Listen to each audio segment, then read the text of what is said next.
Welcome back to Bleav in Softball. I'm your host, Jenna, and what a time right now. What a Women's College World Series. It is easily one of the best we have ever had. Not an exaggeration. One of the best postseasons, I think, that we've ever had.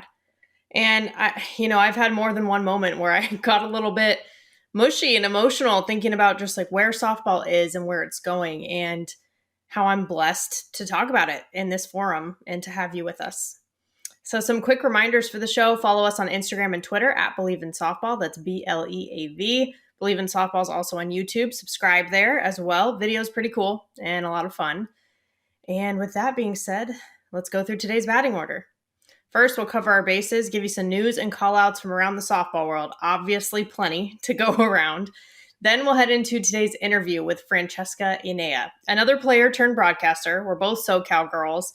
And she knows exactly what it's like to be in OKC from her Florida days. And this is part one of the conversation, so stay tuned next week for part two. Then we'll end things with the foul tip of the week, which are tips to help us keep going and get better. All right, let's get started. Covering our bases. Our partners at BetOnline continue to be the number one source for all your betting needs and sports info. Find all the latest odds, news, and sports development, including this year's basketball championship finals, the NHL Hockey Conference Finals, Major League Baseball, the latest fighting news, and even next season's early NFL futures. Head to the website or use your mobile device to sign up today to receive your 50% welcome bonus on your first deposit. Just use our promo code BLEAV to get the bonus and get into the action. Bet online, where the game starts. Somehow it feels like the 2022 college season just started, but really it just ended. And it's weird to think about that after these last 4 months or so that we're finally in this place. And I'm fresh off of it. We all are right now, the Women's College World Series. But just wanted to give a recap of some of the things that stood out the most. We could talk about every single moment as one of the best World Series we've seen. But I think actually one of the things that stood out to me a lot was how much these teams and players were stepping into the moment when it mattered. And consistently, Danielle Williams and Mariah Maison. So the Northwestern leader, essentially, and then Maison out of Oregon State. 2 All-American pitchers who put the team on their back all season long and all career long for both of them. 15 years since Northwestern's last World Series appearance, 16 for Oregon State. And they had basically a whole new team with 15 newcomers, 12 freshmen. And both of these women were able to do and accomplish what they did and make it to OKC. I just thank you for what you've done for the game, because that is exactly the type of leadership and impact that you want to have in your collegiate career. And then you look at Arizona getting their first Women's College World Series win under Caitlin Lowe as the head coach. And it happened to be a Pac-12 battle, right? After losing the series to the Beavers in conference play, the Wildcats came back and they beat them when it mattered the most in Oklahoma City. But really, even afterwards is sort of what hit home the most for me, which is when Caitlin Lowe and Laura Berg hugged. These are 2 of the greatest outfielders to ever play the game of softball.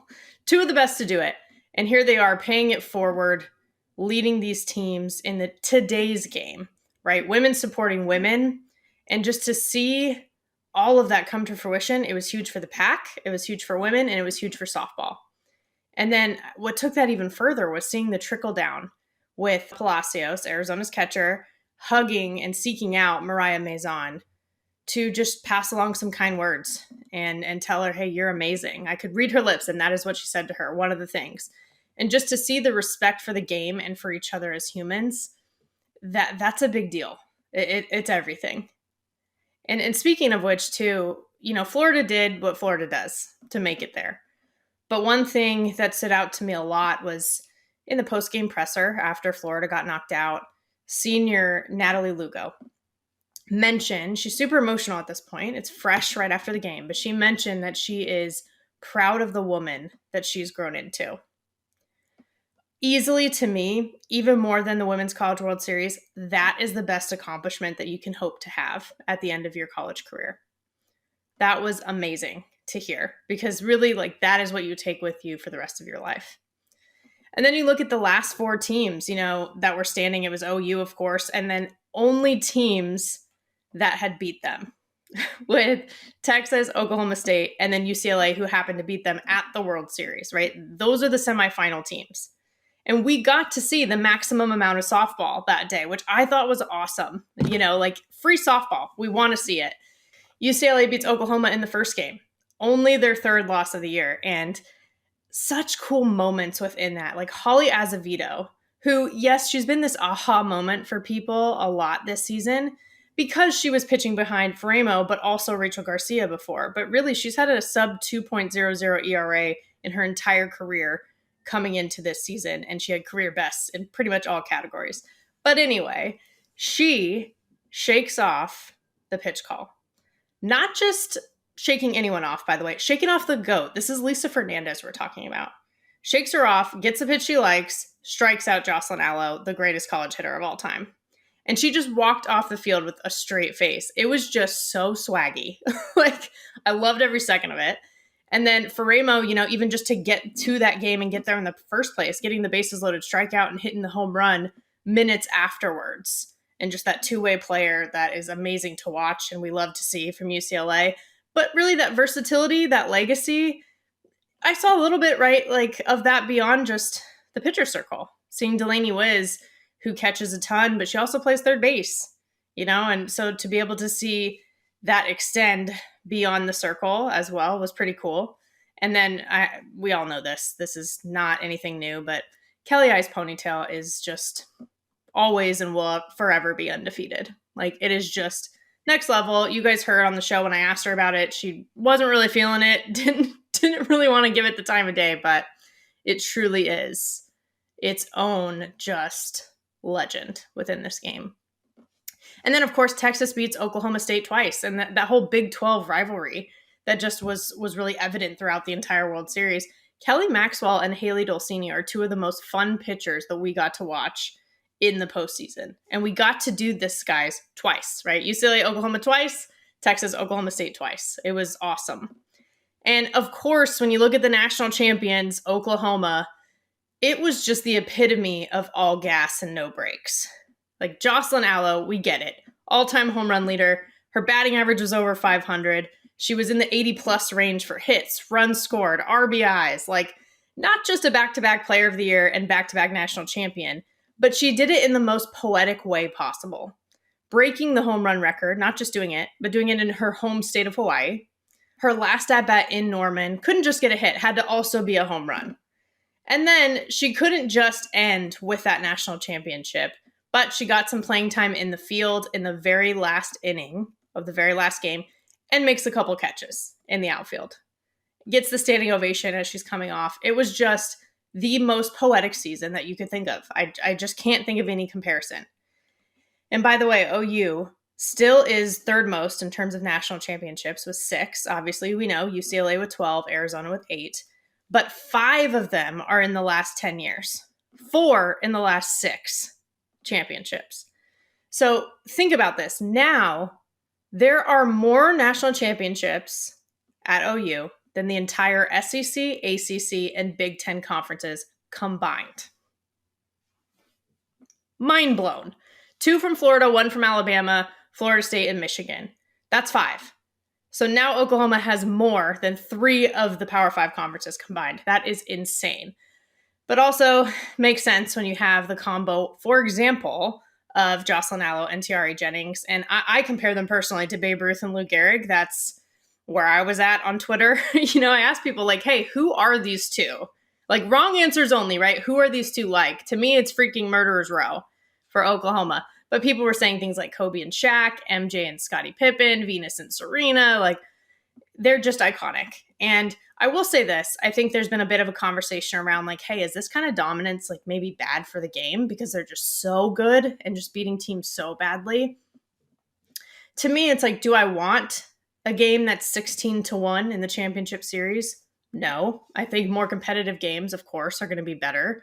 But to me, it's iron sharpens iron. So the solution to that is not, okay, well, let's see OU drop a little bit or play down. No, it's about other teams rising up to the challenge and then a rising tide lifting all boats, right? Like, that's eventually what we like to see. That's how the game has gotten better up till now. And you know what? Let's be honest. Opponents can do some things better against them. Like, they can have better pitch location. How many times did we see Jocelyn Alo get the middle in pitch, or just the entire lineup get too many pitches over the white of the plate? Let's learn, right? Like, rather than complaining and like causing all this tension, just learn. Let's choose to learn from this greatness and let it make everyone better, because they are truly a generational team. They're one of the best ever in college sports. And, they were all asked it in the post-game presser, and Patty Gasso got a little bit emotional, and she was like, I don't know, I just don't think that way, and a lot of the players said that too. But Jocelyn was like, you know what, as a senior, I'm going to go ahead and say it. Yes, this is the best team. This is the best team ever. But I think the reason that, whether you agree or not, like that they're even in that conversation, is because they don't let other teams get away with anything, but they also don't let themselves get away with anything.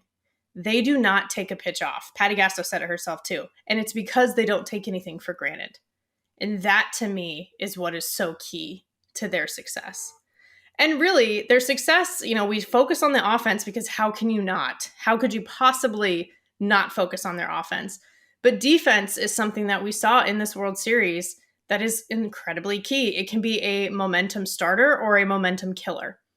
We saw in the semis, big Oklahoma State error led to winning runs for Texas, right, to get them to that champ series. Oklahoma then capitalizes on mistakes made by Texas in the champ series.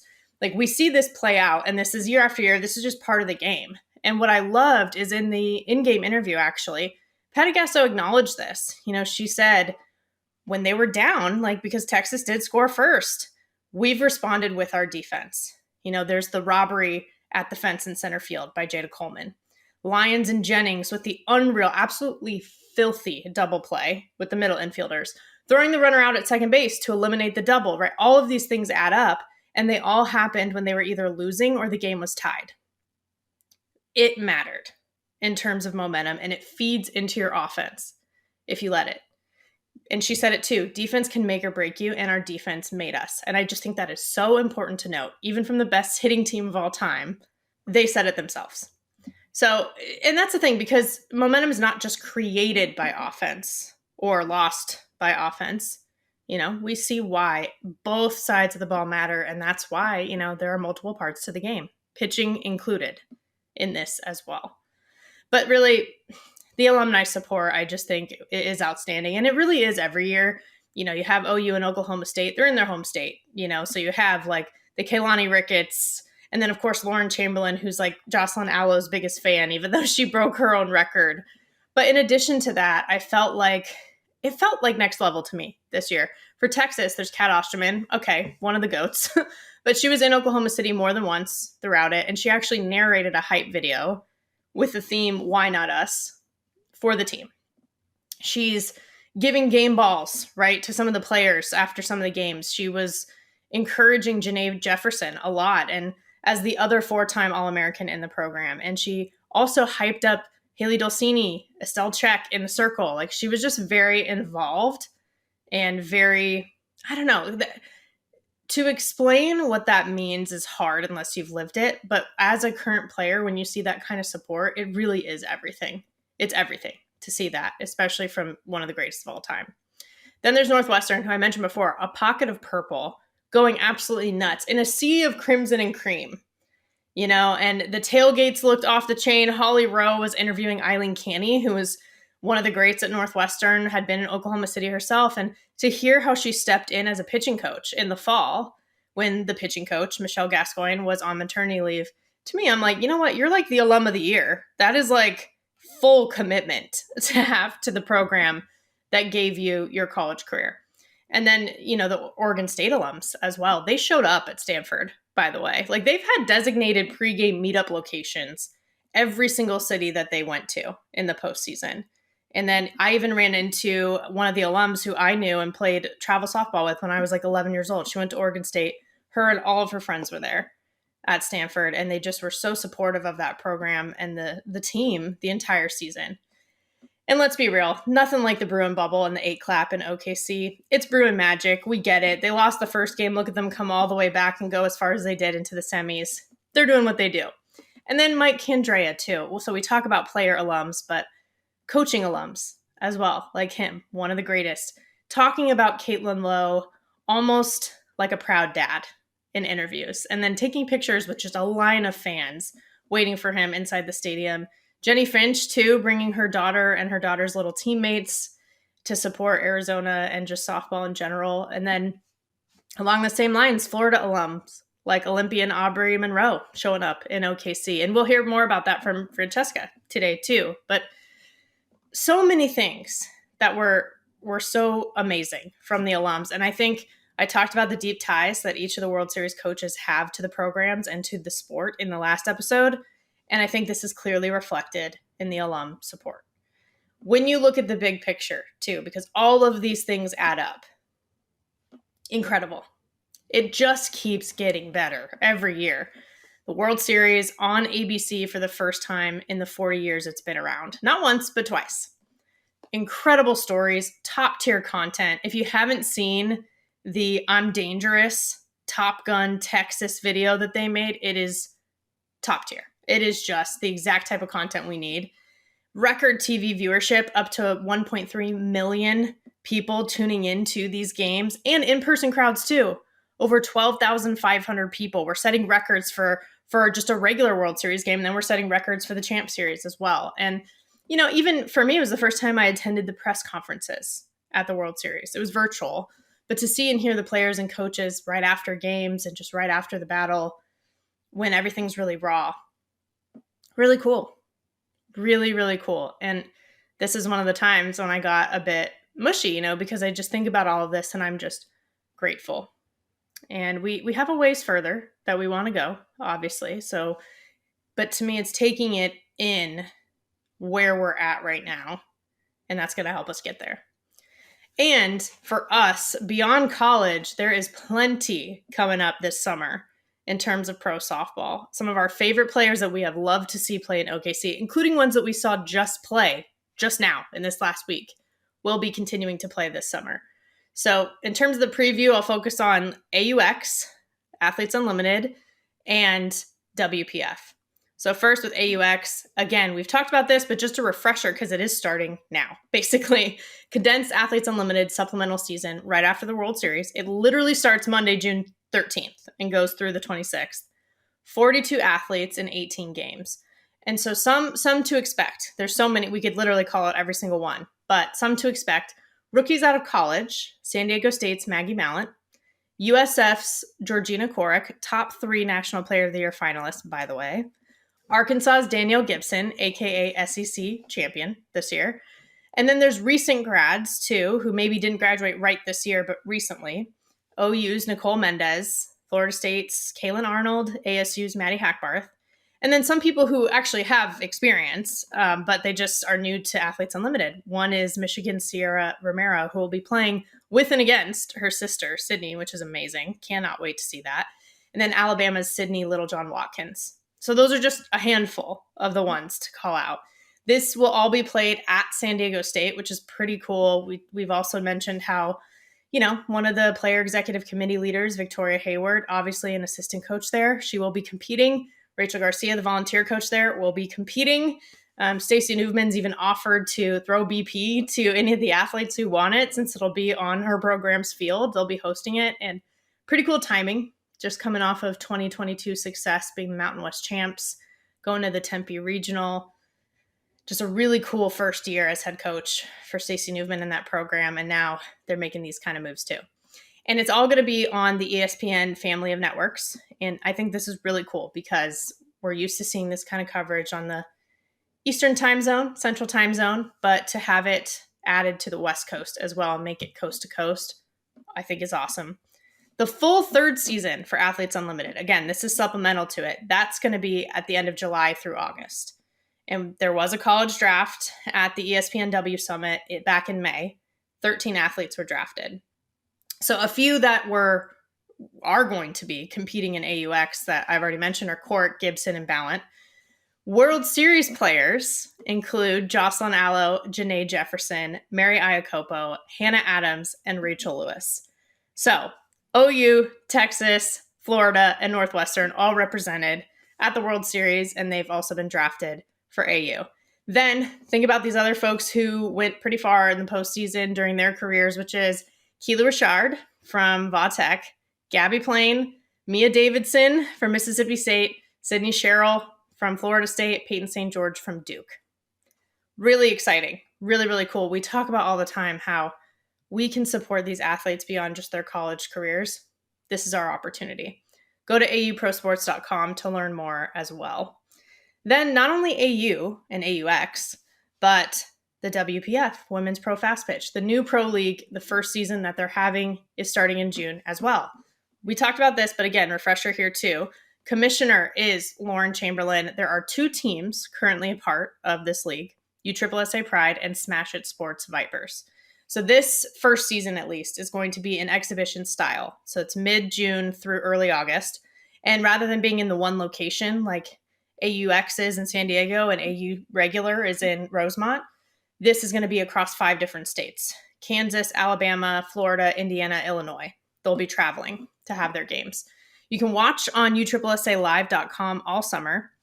They too had a college draft, 12 athletes that they actually picked up. And there is crossover with AU because AU from the get-go has not meant to be in direct competition with other pro leagues, but more of just an added bonus and working together with other pro leagues. So crossover includes the number 1 pick, Jocelyn Allo, no surprise. Number 3 pick, Mary Iacopo. Number 2, Georgina Korick. And number 4, Keely Richard. So Allo and Iacopo on the Vipers and Korick and Richard on Pride. The Vipers also have people that, hey, we remember them, right? Taryn Alvello, Amber Pfizer, and Morgan Howe, for example. So some Washington, Minnesota, ASU representation. Morgan Howe also spent time in AU. Same with some of these others. And then USSSA Pride, who was just an independent team before this. They'd spent time in the MPF in the past, but they're freaking stacked. Like, I mean stacked. Odyssey Alexander and Megan Good. By the way, remember Megan Good, the JMU pitcher who took them far before Odyssey Alexander. They went to super regionals during her time in the circle, both on this team. Alicia Ocasio, Sierra Romero, Jessie Warren, Amanda Lorenz, Haley Cruz, Shay Knighton, Sam Shout, Savannah Jakewish. I could keep going, but they are absolutely stacked. So these are the 2 teams going to be going to battle throughout the summer, and you can learn more at wprofastpitch.com. Again, some absolute fan favorites in their college days. And we talk about continuing the support. This is the way that we can do it, and we're going to continue the coverage this summer. But somebody who's gone from the World Series stage to the pro scene is today's guest. So let's head into the interview. She is an ESPN analyst, 3-time All-American at Florida, Women's College World Series All Tournament honoree, and fellow SoCal girl, Francesca Enea. We did it. We're here. Finally, yes. I mean, I'm just glad. Like, I've been excited for this for a while, and I feel like, we got to meet in person, so everyone else knows too, at the Tuscaloosa Regional in Alabama, which, by the way, was only a couple weeks ago. It feels kind of like forever ago. Feels like a year ago. Right? Actually. Right? Yeah.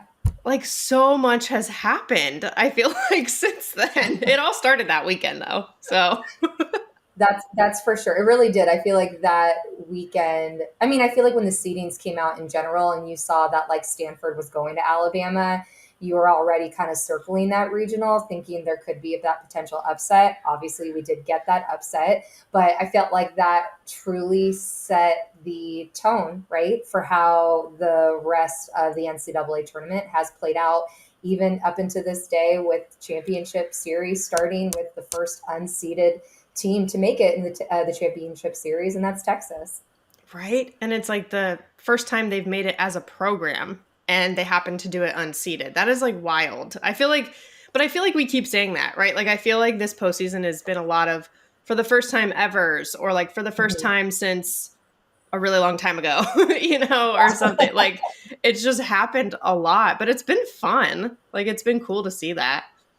I completely agree with you. And like, I feel like every year in our sport of college softball, we're getting to this, the first time ever. This is the most parity. Like, those are, I feel like, the 2 things that we say constantly every single year. And so for me, it's telling me a few different things when it comes to our sport. One, we're growing at hyper growth, right? We're getting so many more youth athletes gravitate towards softball, and then they get that same love and itch that you and I have for the sport, where you just want to continue on and stay in it as long as possible. And then the second thing that we're seeing, we talk so much about that parity, and the parity gets stronger every single year, is not only are we getting more younger athletes gravitating to softball, but that talent pool is just getting bigger and bigger and bigger. When you look back to when you and I were getting recruited, I know for like that age group, so we're talking, or time frame, we're talking 2005, I Bleav, was when you took your official visits, because that's how old I am. Where like you waited to your junior, or like your junior summer year going into your senior year to take those visits and decide. Yeah. I think I was like the very last class to do that. If you were not going to a Pac-12 school back then, Pac-10, you were kind of considered not to be elite. And then you kind of go back to when I was in college and I played at Florida. We were able to help bring SEC softball up, right? Just that talent level up, and really get the exposure for the SEC. And we can talk about this later, because there was one argument I hate. It's the Pac-12 versus SEC, and we can totally talk about that. And the reason why I hate it is because it's just showing the strength of our sport getting better and better and better and better. So again, you go back to us starting out getting recruited. If you didn't go to Pac-10, Pac-12, you were not really considered elite. But now you have so many opportunities, so many schools for these players to go to and compete for a national championship. It doesn't have to be to go to a UCLA or to a Florida or to an Oklahoma.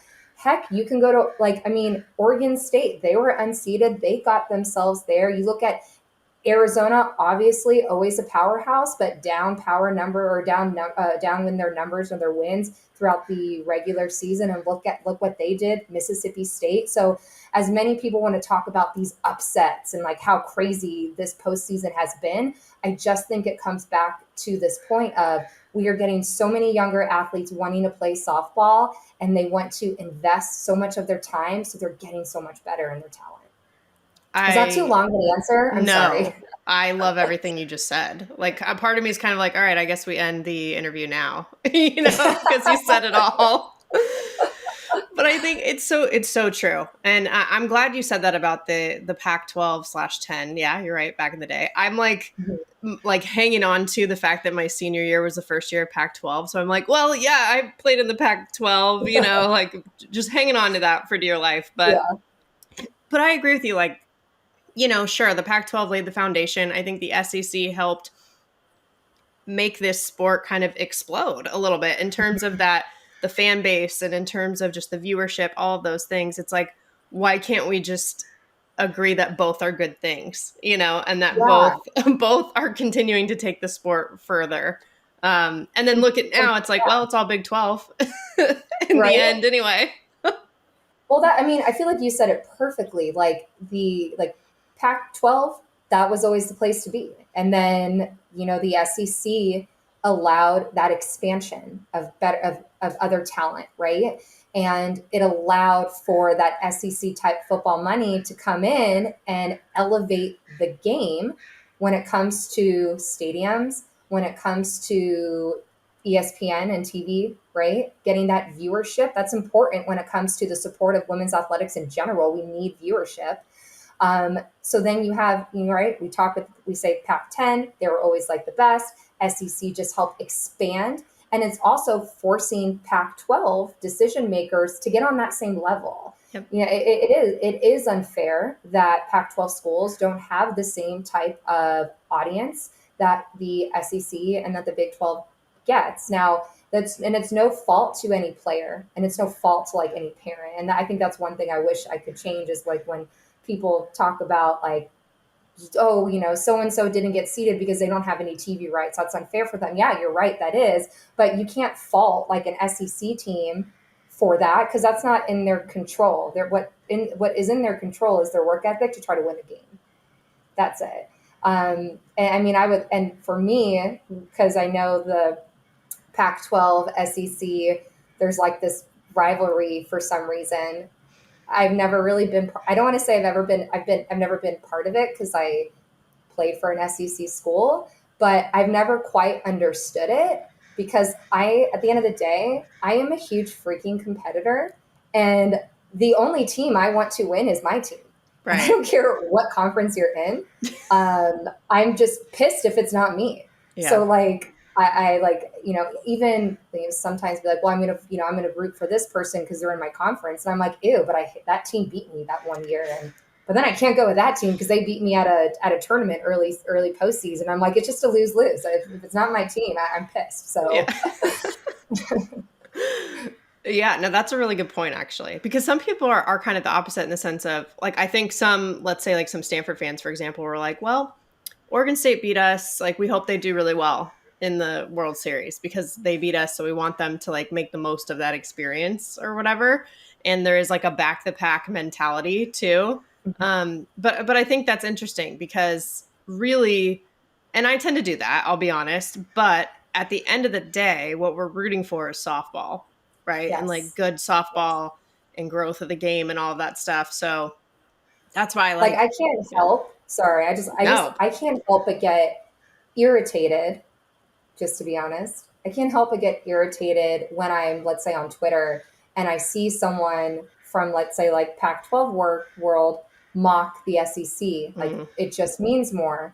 And I also get irritated when I see someone come from the SEC world and they mock, back the Pac or something like that. Right. Because to your point, it's about the sport and it's about the players. And within that one single tweet that you put out there, you potentially might make a player feel less of who they are because they chose to go to an SEC school or because they chose to go to a Pac-12 school. And that's not okay, especially for women who are supposed to be mentors for these younger athletes. Like, we're supposed to be all encompassing and we're supposed to be lifting these athletes up, not trying to put comments out there that could potentially affect a current student athlete's mentality. And that's not okay. It should always be about how we can lift them up and how we can support them. And then just let those Twitterless people who just want to cause controversy on their couches say their crap. Yeah. They can do whatever. Fine. Yeah. Not going to affect us. Yeah. No, I think that's a good point too. It's like, I think there are moments too. I mean, obviously mental health is a huge topic right now, not just in general, but also specifically for student athletes and even within softball specifically. Yeah. But there's also this element of, at its most basic level, it's just counterproductive. Like, again, if we want to grow the game, is that really helping? Yeah. It is interesting to think about. And I know too, like from calling the Alabama series or the Tuscaloosa series, I had so many of those Twitter fans at me, and it was funny because it was like 50-50 split. Half of them were like, you are super, you are such a Stanford fan right now. Can you at least try to give Alabama some credit? And then the other 50 was like, wow, could your SEC alliance be showing anymore? And I'm like, okay. I'm like, guys, yeah, I promise you I have way bigger things on my plate that I'm trying to convey than SEC or Pac. I'm trying to do my very, very best to show how talented these women are and what they've done to get here, what they can continue to do to try to win, and what life is like when you lose an elimination series like that in postseason, and what it's like when you come in as an underdog and knock off that top seed and continue on your journey in postseason. As a commentator, as a broadcaster, that is my job. It's my job to really boost and boast these players up because what they do is so incredible. And that's always my goal, is to represent the players and the team as accurately and passionately as possible. Well, that is one of the reasons, that and also the fact that, we're both SoCal girls, but that's right. That is one of the reasons I knew right away when we first started chatting that we were going to get along. Because the fact that you even reached out, right? Everyone can look at stats. Everyone can research, like the basic stuff, right?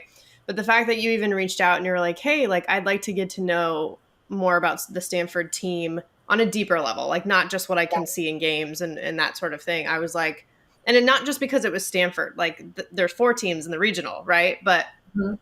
I just felt like I was like, okay, you really are invested in the stories. And that's how I feel as a broadcaster too. So right away I was like, okay, we're gonna get along. I thought the same thing because I mean, for me too, like you can look at every single number and you can look at stats and you can look at trends and yeah, you get an understanding, you get a picture, but what you don't know is the why to those numbers. Right. Why have their like their stolen bases increased over last year? Like what has so and so of a player done to try to increase their batting average, or what are they doing to try to help themselves get out of this hole? And those are the things that are the most important, because again, it relates back to how can we carve this story out to where that young athlete who's watching this can relate to, can learn to it, and then want to push themselves even harder to try to grow themselves as a player so that they just continue on even longer and deeper into our sport. Like there's so many layers to what we do. And personally, like for me, it always goes back to our youth and how we can set them up for success for their life in softball. Well, and that's why I love too that you made the decision when you were in those shoes. You didn't just take the path that was kind of like popular or standard at the time, meaning like, yeah, let me just go to a Pac-10 school at the time. Mhm. You took the path that made the most sense for you, which happened to be on the other side of the country at a time Yeah. when not everyone was doing that. Right. Like I've No. talked to Monica Abbott about this too, because I'm like, you went to the SEC before it was like cool to go from California to the SEC. Yeah. So, and now obviously, like, yeah, everyone's all over the place now. But Yeah. what made you decide that? Like, what gave you that foresight? Well, there's definitely a few things that went into it. I would say, so I played on Orange County Batbusters, Gary Hanning with Mike Stiff. That was his first year with the Batbusters. And, they would always say, like, it's a pipeline to the pack, right? But I was actually not highly recruited. I'm just going to be honest, like, no one really loved my swing. It was very baseball at the time. It was not short. It was not compact. It was huge. It was big. And there was a lot of flaws and errors in it. And that wasn't really sexy to recruit at the time, right? Like that was not a big deal back then. And so, Washington was my Pac-10 school that wanted me, with Heather Tarr, and amazing, amazing coach, an amazing human being. But, I had Coach Walton, who coached my sister, my older sister, at Oklahoma University. And he actually recruited her to OU. And she only got to play for him for 1 year until he went to go be the head coach at Wichita State. And when he became the head coach at Florida, it was like this feeling in my chest where I was like, this feels like it's the right thing to do. I am someone who, if everyone's doing something, I don't want to do it. That just seems boring. And so there was this part of me that was like, I don't even know if I want to go to a Pac-10 school because, one, I don't think that there is a school in that conference that really, really wants me. And if I wanted to go to a school in that conference, I think it would have been like just trying to keep up with the Joneses sort of a Mm. thing. Like it just would have looked good. But I never felt really that type of connection, that it factor, that thing you are looking for when you're trying to get recruited or when you're trying to decide where you're going to spend your next 4 years. I just didn't get that there. But I got that when I went to see Florida. When I went 3,000 miles away, I had no idea what to expect out of Gainesville.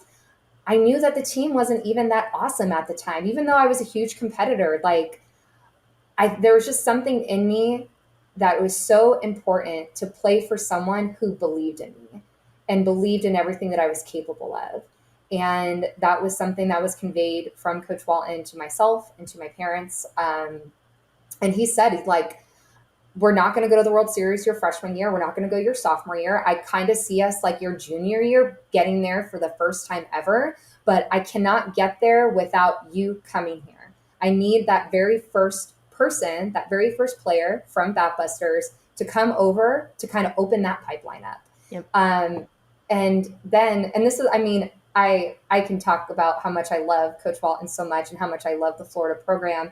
And I go back to that one moment of when he said that to me, because it happened. It came into fruition, right? Like, I make that decision. Then the next bat buster that comes over there is Asia Kolba, which opened up even more doors. And then we had like Cheyenne Coyle, Amanda Lorenz, Janelle Wheaton. Like, every single player, I feel like, came from that. And a lot of those players like led them to win those back-to-back national championships. So, man, I feel like I digressed again, but it really just came down to knowing what I felt in my heart, knowing what I wanted to feel like in a program, and knowing what I wanted from a coach. And Florida just checked those boxes for me, even if at the time I didn't think we were going to contend for national championships or even go to the World Series.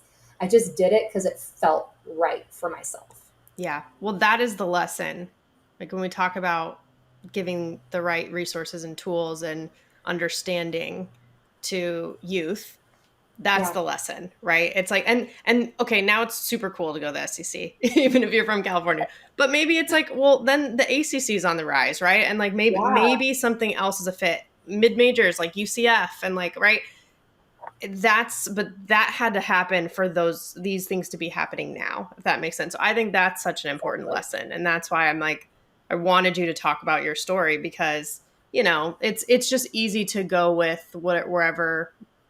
I don't know. It's easy to be a follower, right? It's harder to be a leader. It is 100%. I'll never forget too. I tell this story often especially when I'm like trying to give motivational speeches.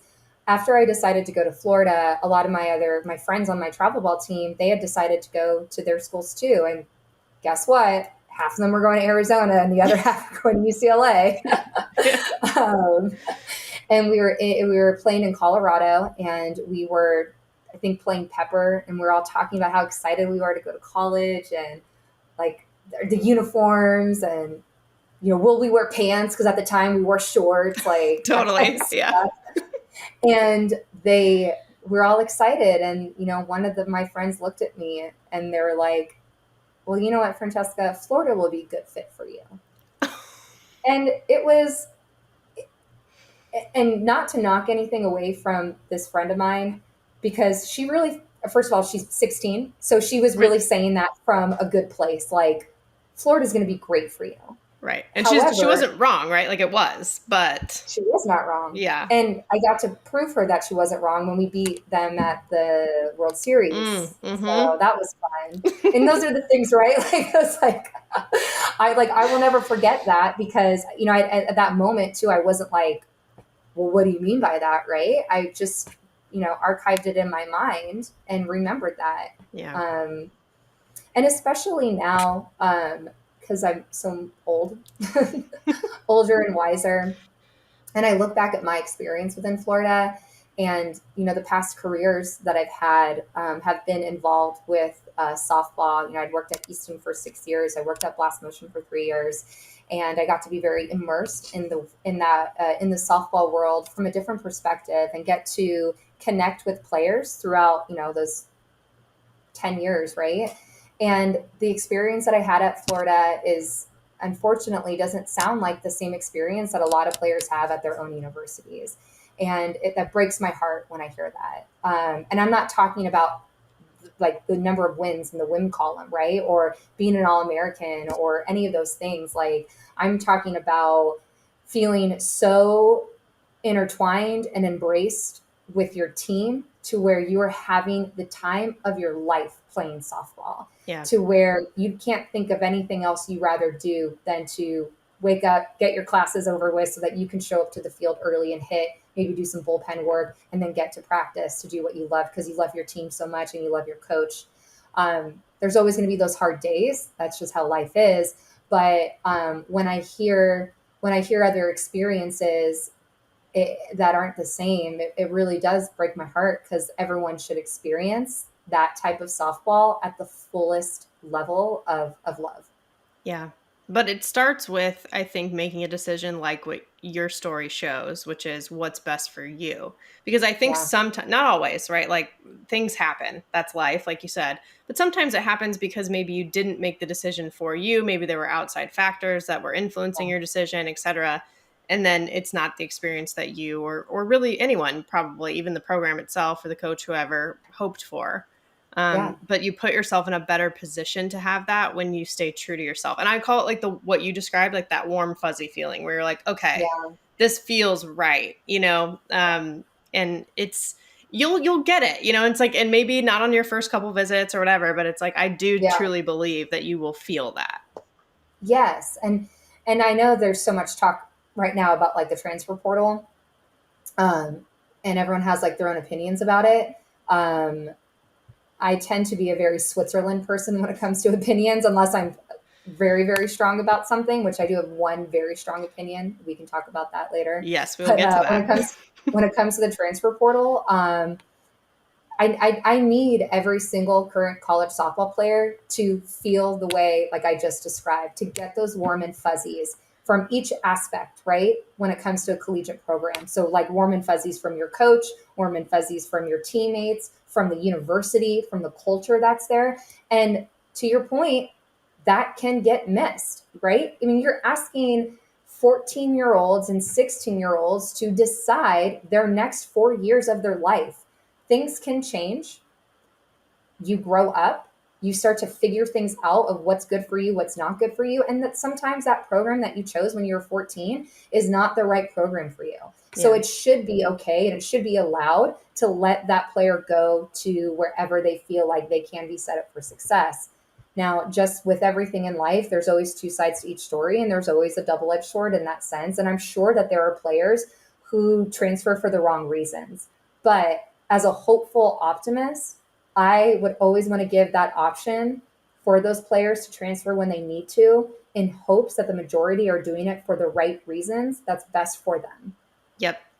I am obviously not someone who transferred, right? Neither of us did that experience, but I have seen in this sort of debate that is happening right now that you're talking about, people who have, and even current student athletes who have transferred, who now feel like they are in that right position and have those feelings that you described. And they're like, this is the best decision I made, and not to say it wasn't a hard decision. It was, Yeah, and I think like that has helped me just as someone who didn't do it myself. I'm like, okay, well, I can understand this a little bit better.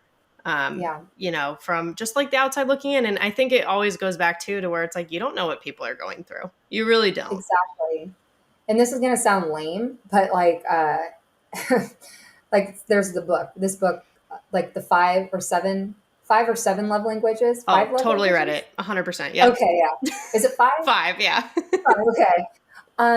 We all have different ways of giving love and we have different ways of receiving love, Yep. right? So there might be someone who transfers out of a program and an alum is like upset because they're taking it to heart. They're taking it like, how can you do this to my program? And it's like, dude, maybe she just didn't speak that program's love language. They just did not match up. It's just going at each other like this. Like they're each trying to get to that euphoria, but they cannot get there. It's not a you thing. It's like just different human to human right now. So maybe they just need to go to a different place that can speak that language to them. And that is okay. We are human beings. We're different. We're unique. That's allowed. Yeah. Yeah. Just really love her perspective about both the little things and the big picture, because I think it's hard to have that balance of sort of having your head in the clouds, but also still having your feet on the ground. And I think she just gets it. So with that, let's transition to the foul tip of the week. This week's foul tip is about embracing and both. So what I mean by and both is this idea that not everything has to be just one thing or the other. So it's just basically understanding that two things can both be true at the same time. It sounds like maybe that's kind of simple, but it's harder than you think, because sometimes human nature pushes us to think in super rigid terms. Like if we like one thing, it means we can't like another thing. And Francesca and I talk about this in terms of the Pac-12 and the SEC rivalry. And really what both have done has been important for college softball. The Pac-12 set the foundation and the standard for excellence and competition. The SEC raised the bar in terms of fans, viewership, and expanding the sport. And this just has continued to spread more and more across the country. And we needed both to do that. Both have made this game and the softball community better. So it's and both. In the Women's College World Series, for example, OU dominated. Dominated, not even just in the World Series, all season long. Only 3 losses. Jocelyn Allo, nothing else needs to be said there. They scored 16 runs in Game 1 of the Champ Series, for crying out loud. Dominance. But then there was also some Texas fight. It was the first championship series for the program ever, and the first time an unseeded team made it to the championship series. That's incredible. Those are both accomplishments. Yeah, sure, the national champions, OU, no one's disputing that. But my point is that we can acknowledge that both of those things furthered the game. And don't get me wrong, rivalries are fun. Not asking OU fans to like Texas or Texas fans to like OU, especially in classics like these, like the Red River rivalry. Having allegiances like that is part of sports, and we love it. And I talk about how I back the Pack all the time. It's not like we can't have opinions and preferences. I just don't want us to lose sight of the big picture. Because there were people on Twitter, for example, with Lauren Chamberlain and Kat Osterman. They were kind of joking around, like, Lauren's like, hey, what do we do? Do we hug before the game or should we just handshake? How do we handle this, with our 2 teams going at it? And they're joking, but people started kind of getting a little tense about it, back and forth. And Kat kind of jumped in. She's like, hey, let's just stop. We are both, Lauren and her, sitting at the table, and I would fix her crown the same way she'd fix mine. And Lauren was like, yes, 100%, total agreement, right? And I think that's important to realize too, because building somebody up doesn't mean tearing someone else down to do so. We don't have to do that. It's just not necessary. And I think that's key for women specifically too, because we're better together. We know that. That's how we've gotten anything done, is by being together. And I think putting the human part first in this is what helps us. When Aubrey Monroe came on the show, we talked about how the Olympics were amazing and really hard. Almost like the best but hardest experience at the same time. Because on the surface, though, the Olympics should be the most amazing experience ever. 1 million people would do anything to get that opportunity. You're so lucky. But if you feel anything that could be sort of deemed as negative, like if you're sad because your family couldn't be there in the stands in Tokyo because of COVID protocols, or if you're frustrated because it was postponed from 2020 to 2021 and it changes your whole life for an extra year, anything like that, you might feel some guilt. Like, man, I should just be grateful, right? But you can be happy and having a hard time at the same time. Like, you can be grateful and struggling at the same time. It can be both. That's the and both. And how many times have we heard people say, that was the hardest thing I've ever had to do in my life, but I'm so glad I did it because I wouldn't be where I am today without it. It can be bad and good. It can be 2 things, right? And I just think we should allow ourselves to feel and see it all, because really it ends up taking the pressure off that way, and it makes it more special because this is a unique combination of feelings that we're having. It makes it even more special in that sense, and it makes it more real, and I think you just get more out of it as well. So that's it. Embrace the and both. That's the foul tip of the week. You've been listening to Bleav in Softball, part of the Bleav Network and presented by BetOnline. The show is available anywhere you get your podcasts, wherever you listen, including Bleav.com, and you can watch the videos on YouTube too. Subscribe, rate, and if you liked it, write a review for the show. If you don't worry about it. It's fine. Appreciate your support and always want to know what you think. Follow us on Twitter and Instagram at Bleav in Softball, again, BLEAV. And you can always reach out to me on Twitter at Jenna Becerra01 and Instagram at Jenna Becerra as well. As always, thank you for tuning in and catch you soon.